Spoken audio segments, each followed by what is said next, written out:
Comment développer cette relation personnelle et intime avec le Saint-Esprit?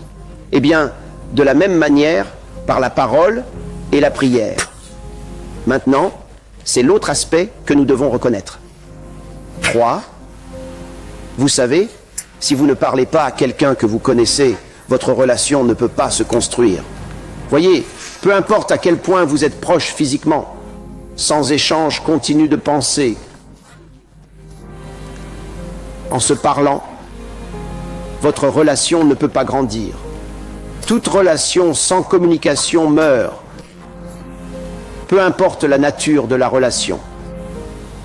Voyez, que ce soit une relation avec les enfants, une relation avec votre conjoint, une relation avec Dieu, une relation avec vos collègues, quelle qu'elle soit, toute relation sans communication meurt. La communication, une bonne communication, aide ou améliore les relations. Donc, si vous voulez avoir une communion plus riche avec le Saint-Esprit, ou une relation plus riche avec le Saint-Esprit, vous devrez avoir une communication. Et votre communication, de votre point de vue, c'est la prière. Vous parlez au Saint-Esprit, c'est une personne. Vous devez vous rapporter à lui comme à une personne. Parlez-lui comme à une personne. C'est une personne.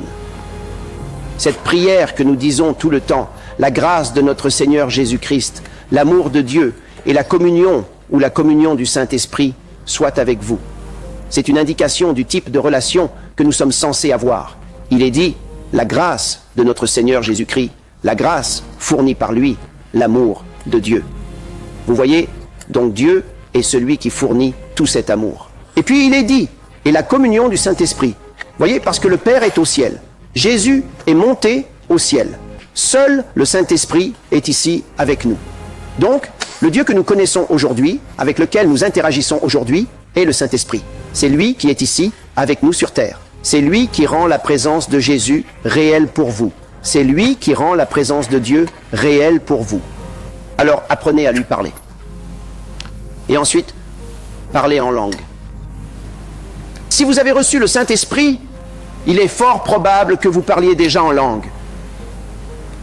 Vous devez le faire plus souvent. Beaucoup d'entre nous parlent de l'apôtre Paul comme d'un bon exemple de chrétien ou de ministre accompli. Mais ce qu'il a dit est révélateur de son secret pour ce succès. Il a simplement dit « Je parle en langue plus que vous tous ». Si Paul a réalisé qu'il était nécessaire pour lui de parler autant en langue qu'il pouvait dire qu'il parlait en langue plus que toute cette Église, alors nous devrions réaliser que c'est important pour nous. Parler en langue, très souvent, tout le temps, chaque jour, parler en langue.